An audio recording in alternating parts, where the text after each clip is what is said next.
আজকে আমি রান্না করব ফুলকপির যে অংশগুলো আপনারা ফেলে দেন সেইগুলো আজকে আমি এখানে রান্না করব। কিভাবে রান্না করব চলুন সেটা একবার দেখে নেওয়া যাক ভিডিওর মাধ্যমে। খেতে কিন্তু এতটাই সুস্বাদু হয়েছিল, আপনি একবার জানতে পারলে কোনোদিনও কিন্তু ফেলবেন না। তবে বাঙালি খানায় সবাইকে স্বাগত জানাই। আজকে আমি এখানে রান্না করব ফুলকপির যে বাদ দেওয়া অংশগুলো, সেই টুকরোগুলোকে আজকে আমি এখানে রান্না করব। কিভাবে রান্না করছি চলুন সেটা একবার দেখে নেওয়া যাক ভিডিওর মাধ্যমে। আশা করছি আজকের ভিডিওটি ভালো লাগবে। সকল বন্ধুদের কাছে অনুরোধ করছি সম্পূর্ণ ভিডিওটি দেখার।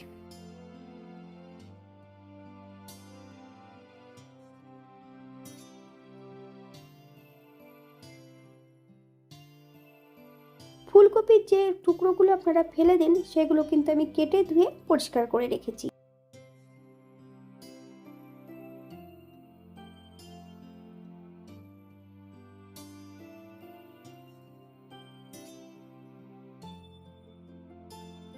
ফুলগুলো ছাড়াই কিন্তু আমরা বাদবাকি অংশগুলো অনেক সময় ফেলে দিই। সেই ডগাগুলো আমরা আজকে কেটে ধুয়ে পরিষ্কার করে রেখেছি। আর একটা ওলকপি, এটার জন্য বেশ কিছুটা মশলা লাগবে। আমি নিয়েছি বেশ কিছুটা গোটা মশলা, 1 চামচ জিরে, 2 চামচ পোস্ত, বেশ কিছুটা আদা, 1 চামচ সাদা সর্ষে, সামান্য একটু জল দিয়ে একটা মিহি পেস্ট তৈরি করে নেব।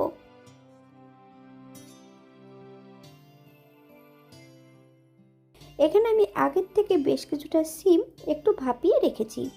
অপর দিক থেকে একটা কড়াইতে বেশ কিছুটা সরষের তেল অ্যাড করেছি। তেল গরম হওয়া পর্যন্ত অপেক্ষা করতে হবে। 1/2 চামচ কালো সর্ষে আমি ফোড়নে রেখেছি। অল্প করে লবণ অ্যাড করেছি যাতে সর্ষেগুলো ফেটে গায়ে না লাগে। এই পর্যায়ে অ্যাড করব কেটে রাখা বেশ কিছুটা আলু। আপনাদের যদি পছন্দ হয় তাহলে পরিমাণে বাড়িয়ে দিতে পারেন।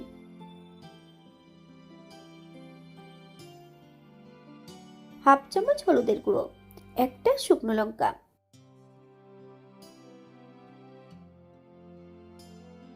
আগের থেকে আমি এখানে বেশ কিছুটা চিংড়ি মাছ কেটে ধুয়ে পরিষ্কার করে রেখেছিলাম। সম্পূর্ণ চিংড়ি মাছগুলো অ্যাড করে দিয়েছি। গ্যাসের ফ্লেমটা মিডিয়ামে রেখে বেশ কিছু সময় ভেজে নেব। বেশ কয়েকটা কাঁচা লঙ্কা ফালি দিয়ে অ্যাড করেছি। আপনারা যদি পছন্দ করেন তাহলে লঙ্কার পরিমাণটা বাড়িয়ে দিতে পারেন।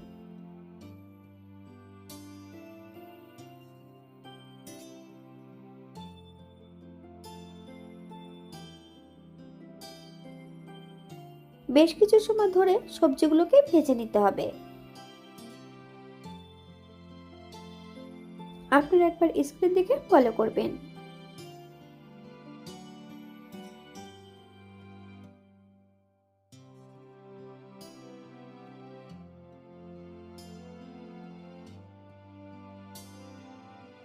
বাঙালি রান্না ঘরোয়া উপকরণ দিয়ে আপনাদের যদি রান্নাগুলো পছন্দ হয় তাহলে চ্যানেলটি সাবস্ক্রাইব করে দিয়ে পাশে থাকবেন। পাশে থাকা বেলটি বাজিয়ে দেবেন, নইলে নিত্য নতুন রান্নার নোটিফিকেশন পাবেন না। আমার এই চ্যানেলে আমিষ, নিরামিষ এবং বিভিন্ন ধরনের সবজির রেসিপি দেওয়া আছে। আপনাদের যদি পছন্দ হয় তাহলে চ্যানেলটি ঘুরে একবার দেখে নেবেন।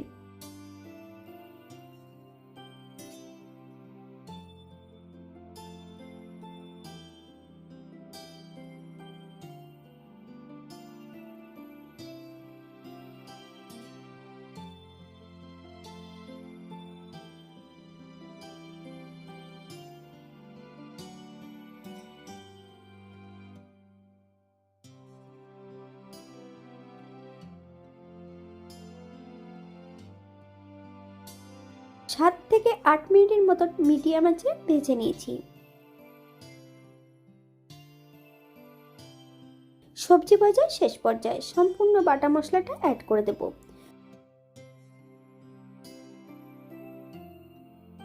তবে গ্যাসের ফ্লেমটা কিন্তু লোতে রেখে অ্যাড করতে হবে। আগের থেকে কিন্তু এখানে সর্ষে বাটা দেওয়া আছে। গ্যাসের ফ্লেমটা হাইতে করে যদি সর্ষে বাটা অ্যাড করা হয় অনেক সময় কিন্তু তেতো হতে পারে।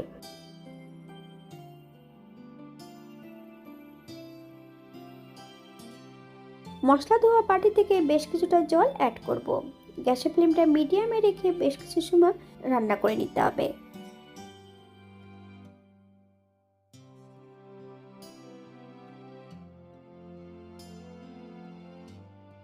এখানে আমি গ্রেভির জন্য 1 কাপ জল অ্যাড করেছি। আপনাদের যতটা গ্রেভির প্রয়োজন আপনারা ততটা জল অ্যাড করতে পারেন। গ্যাসের ফ্লেমটা মিডিয়ামে রেখে বেশ 5 থেকে 7 মিনিটের জন্য ঢাকা দিয়ে রেখে দেব, যাতে সবজিগুলো সেদ্ধ হয়ে যায়।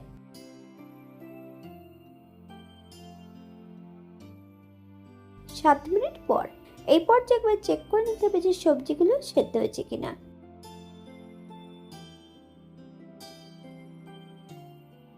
স্বাদের জন্য 1 চামচ চিনি অ্যাড করব।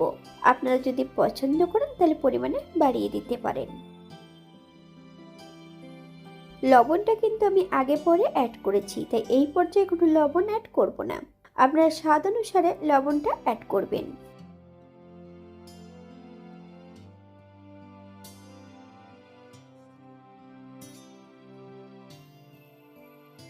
বেশ কয়েকটা কাঁচা লঙ্কা ফালি দিয়ে অ্যাড করেছি। 1 চামচ কাঁচা সর্ষের তেল, আপনারা যদি পছন্দ করেন তাহলে পরিমাণে বাড়িয়ে দিতে পারেন। গ্যাসের ফ্লেমটা লোতে রেখে বেশ 1 থেকে 2 মিনিটের মতো নেড়ে চেড়ে মিশিয়ে নেব।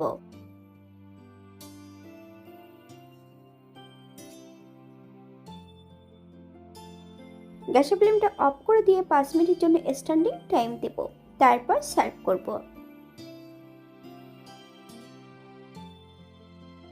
এটা দেখতে যেমন ভারী সুন্দর হয়েছিল, এটা গরম ভাতে খেতে কিন্তু অসম্ভব ভালো হয়েছিল। আপনারা বাড়িতে একবার একই পদ্ধতিতে বানিয়ে নেবেন।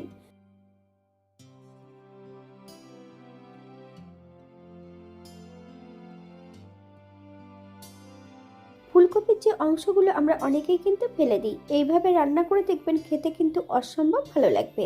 এখানে যে উপকরণগুলো আমি অ্যাড করেছি আপনারা এর থেকে কম বেশি করে নিতে পারেন।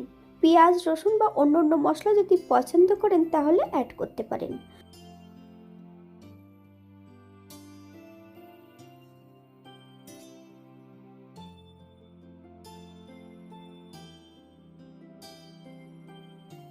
আজকের ভিডিওটি এই পর্যন্ত। সবাই সুস্থ থাকবেন, ভালো থাকবেন।